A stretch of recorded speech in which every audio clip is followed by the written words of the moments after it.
Hello বন্ধুরা, কেমন আছেন? আশা করি ভীষণ ভালো আছেন। আমিও অনেক ভালো আছি। সবাইকে সুস্বাগতম মায়ের রান্নাঘরে।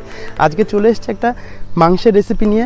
একটা জিনিস মাথায় রাখবেন, কিছু বাড়ির মাংস রান্না কিছু বাড়ির থেকে আলাদা। মানে একটা বাড়ির মাংস আর একটা বাড়ির মাংসের সাথে ম্যাচ খায় না। একই তো সেই 230 টাকা কেজির মাংস, বাট আলাদা কেন, সেই জিনিসটাই দেখাবো।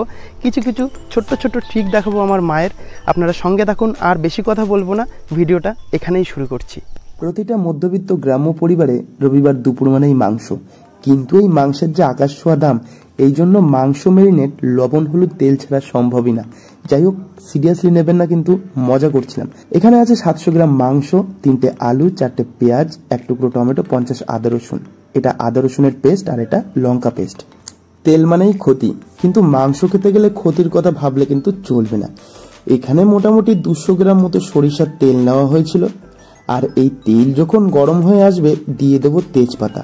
হাত সুস্থ না রেখে দিয়ে দেবো কয়েকটা শুকনো লঙ্কা আর 1 চামচ জিরে জিরে। জানেন তো, এই জিরের কিন্তু একসময় প্রচুর দাম ছিল। বিয়ে বাড়িতে কিন্তু জিরে গিফট করতেই পারতেন। এই লঙ্কা, জিরে, তেজপাতা যখন তেলের সঙ্গে ভালো সম্পর্ক হয়ে খুব সুন্দর একটা গন্ধ বের হবে, ঠিক তখনই ওই ঝিরি করে কেটে রাখা পেঁয়াজগুলো এই তেলের মধ্যে দিয়ে দিতে হবে। একটু ডিস্টেন্স মেনটেন করবেন, নাহলে তেল ছিটকে কিন্তু গায়ে লাগতে পারে, খুব সাবধান। এখানে আপনারা আমাকে একটা প্রশ্ন করতে পারেন, মাংস মেরিনেটের সময় তো লবণ দিয়েছিলেন, এখানে লবণের কি কাজ? লবণের একটাই কাজ, খুব তাড়াতাড়ি কুকড আর খুব তাড়াতাড়ি সফট। হ্যাঁ, আর এই যখনই ব্রাউন কালার হয়ে আসবে, তখনই আমরা মাংসটা কিন্তু দিয়ে দেবো। জানি না মায়ের কি আশ্চর্য হাতের গুণ, এরকম শর্টকাট ভাবে কিভাবে রান্না করে। মাংসর সাথে সাথে দেখুন টমেটোটাও কিন্তু দিয়ে দিয়েছিল। আর আমার মা কিন্তু আলুগুলো একদমই ভাজে না। আমি জানি না কেন ভাজে না, অনেকেই ভাজেন। আর সত্যি কথা বলতে, না ভাজা সত্ত্বেও আলুগুলো খেতে কিন্তু অসাধারণ হয়। আর আগে দেখলেন ঢাকা দিয়ে দিল কষানোর আগেই।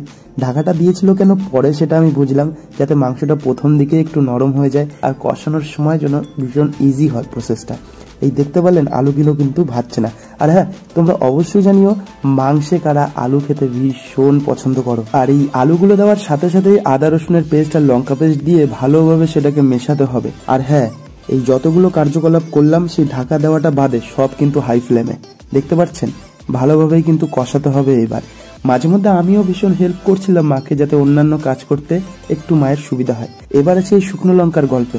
শুকনো লঙ্কা আমার একদমই পছন্দ না, কিন্তু মা জোর করে শুকনো লঙ্কা দিলই। আমিও কিছু বললাম না, উনি ওনার স্টাইলে রান্না করছে, বাধা দিয়ে লাভ নেই। লঙ্কায় নাকি ভালো কালার আসে, শুকনো লঙ্কা। এটা কিন্তু চামচ ভেবে একদম ভুল করবেন না, এটা কিন্তু হাতা। 1 হাতা জিরে গুঁড়ো এখানে কিন্তু মা দিয়েছিল। আর দেওয়ার পরে হাই ফ্লেমে একই রকম ভাবে কষানোর কাজটা কিন্তু চলছিল। দেখুন, একটা কথা বলি আপনাদের, মাংস বা যে কোনো রান্না করার সময় টাইমের কথা কিন্তু ভাববেন না। যেটার জন্য যতটুকু টাইম দরকার, সেটার জন্য ঠিক ততটুকুই টাইম দিন। আর একটা কথা না বললেই নয়, মায়ের হাতের রান্না সেটা আবার নিজের চোখে দেখা, এটা কিন্তু পরম সৌভাগ্যের ব্যাপার। যারা মায়ের থেকে দূরে থাকো বা বাড়ির বাইরে থাকো, যারা মাকে খুব মিস করো, মায়ের রান্না বান্না মিস করো, তারাই একমাত্র বুঝবে এই রান্নাটা দেখার আর খাওয়ার কি স্বাদ। আর আমি সব থেকে বড় কথা, হ্যাংলার মতো দাঁড়িয়েছিলাম ঠিক এই জিনিসটার জন্য। হ্যাঁ, ঠিকই বলছি, এই জিনিসটার জন্য। রান্নার সময় ঠিক কষানো হয়ে গেলে ওই যে কষা মাংসে কত ছেলেপেলে যে জীবন দিতে রাজি, আমি বলতেছি। যাই হোক, কষা মাংস আলাদা একটা ফিলিংস ভাই। মায়ের হাতের কষা মাংসের জন্য হ্যাংলামো করতে রাজি। আরে হ্যাংলামো কি বলছি, আমি সব কিছু করতে রাজি। ওরে যে কি স্বাদ, এই কষা মাংসের স্বাদ, ভালোবাসা সবকিছু জড়ায় রয়েছে এই কষা মাংসের মধ্যে। শুনুন, এই জল দেওয়ার পরে কিন্তু 10 মিনিটের জন্য ঢাকা দেওয়া হয়েছিল। সেটা আমি দেখাতে পারিনি, খুবই দুঃখিত। তার কারণ আমি কষা মাংস খাইতে ব্যস্ত ছিলাম, এই কারণে দেখাতে পারিনি। ওই 10 মিনিট ঢাকা হয়ে গেলেই উপর থেকে গরম মশলা খুব সুন্দরভাবে চারিদিকে ছিটিয়ে দিতে হবে। এই গরম মশলা দেওয়ার পর কোনো আর কাজই নেই, তার কারণ গরম মশলা দেওয়ার পরে জাস্ট 5 মিনিটের অপেক্ষা।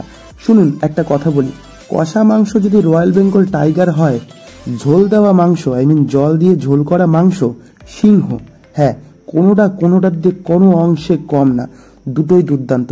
যাই হোক, মাংস রান্না 5 মিনিট পরে কমপ্লিট। দেখলাম গ্যাস অফ করে মা আবার ঢাকা দিয়ে দিলাম। জিজ্ঞাসা করলাম এটার কারণ কি, বললো একটু সেট হওয়ার জন্য রেখে দিলাম।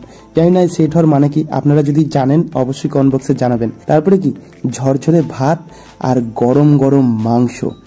কি যে বলবো, দুপুরবেলায়, বিশেষ করে রবিবারের দুপুরে মাংস আর ভাত হলে আর কিচ্ছু লাগে না। অন্য কিছু খেলে না মাংসের স্বাদ পাবেন না। আমি আপনাদের আমার নিজের একটা ওপিনিয়ন বলছি, রবিবার দিন দুপুরবেলায় ভাতের সাথে শুধু মাংসই খাবেন, 1 টুকরো পেঁয়াজ, একটু লেবু খেলে খেতে পারেন, আর কোনো রেসিপি না।